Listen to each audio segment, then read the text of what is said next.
नमस्कार. मी अनिल सूर्यवंशी, समुपदेशक मनसंवाद.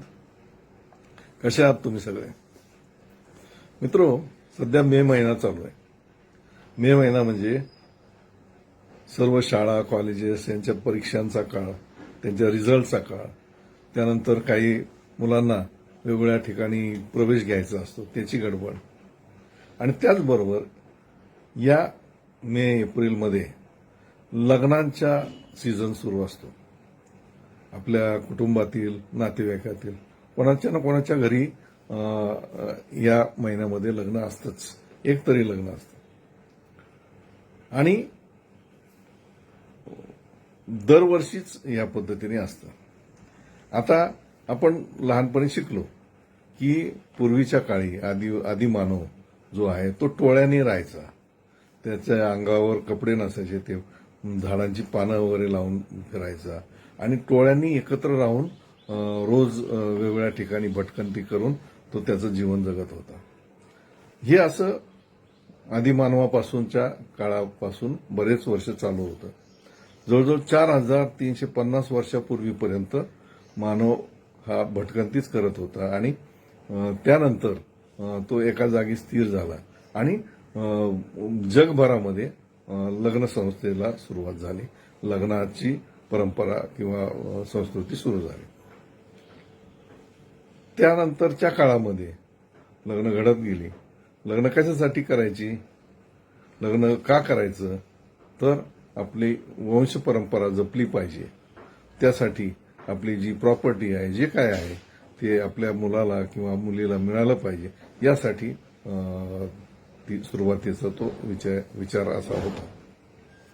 आत्ताच्या काळामध्ये जर पाहिलं तर मी काल परवाच एक 2-3 मित्र जे ज्येष्ठ मंडळी आहेत त्यांच्याशी बोलत होतो. तर बरीच त्यांच्या बोलण्यातून असं आलं की पूर्वी 5-5, 6-6 मुलं असायची तर पटपट लग्न जमायची. पण हल्ली लवकर लग्न जमत नाहीत. वेगवेगळ्या अडचणी येतात. मुलींना जास्त पगारवाला, त्या स्वतः जास्त शिकलेल्या असतात, त्याच्यापेक्षा जास्त शिकलेला मुलगा पाहिजे, जास्त पगारवाला मुलगा पाहिजे, पुण्यातच त्याचं घर पाहिजे, पुण्यामध्येच नोकरी पाहिजे, स्वतंत्र स्वतःच्या नावावर घर पाहिजे.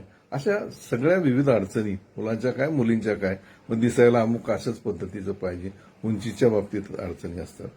तर या सगळ्या ज्या अटी शर्ती असतात, या अटी शर्ती कुठंतरी शिथिल करून आपण जर गरज पडली तर लग्नाच्या बाबतीत त्याचा विचार केला पाहिजे.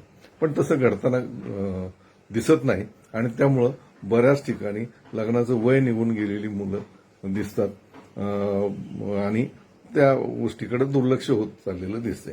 आणि हे समाजाच्या दृष्टीने अतिशय घातक गोष्ट आहे. याशिवाय लग्न ठरलंच एवी तेवी तर एकमेकाशी जुळून न घेणं किंवा आपल्याच अटी शर्तीवर कायम राहणं, अशा पद्धतीमुळे मुला मुलींचं जुळून येत नाही आणि लग्न जास्त काळ टिकत नाहीत. अशीही बरीचशी हे आहेत की ती विभक्त होत चाललेली आहे.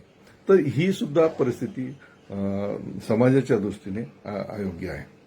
यासाठीच आपण लग्न करण्यापूर्वी आपला जोडीदार कसा असावा, त्याच्या कर्तृत्वावर आपला विश्वास असावा, त्याचं कर्तृत्व आपण पाहिलं पाहिजे की त्याचं संपत्ती पाहिली पाहिजे, त्याची घरची परिस्थिती पाहिली पाहिजे.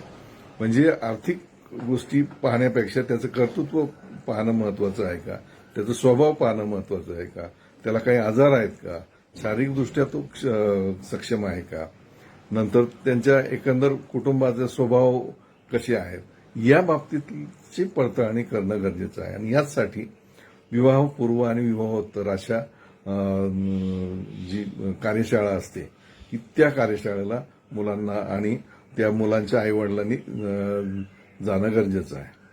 जसं आपण मुलीला स्वयंपाक करायला शिकवतो, मुलांना स्वयंपाक करायला शिकवतो, एखादी गाडी असेल तर गाडीचं ड्रायव्हिंगचं ट्रेनिंग घेतलं जातं, तसं मुलांच्या जीवनामधला हा सगळ्यात महत्वाचा भाग आहे जो त्यांचं संसार, आणि तो संसार चालवण्याचं त्यांना चांगलं आनंदी जगण्याचं ट्रेनिंग त्यांना मिळणं गरजेचं आहे. पूर्वीच्या एकत्र कुटुंब पद्धतीमुळे त्या मुलांना त्याचं ट्रेनिंग मिळायचं, पण आता ते मिळत नाही.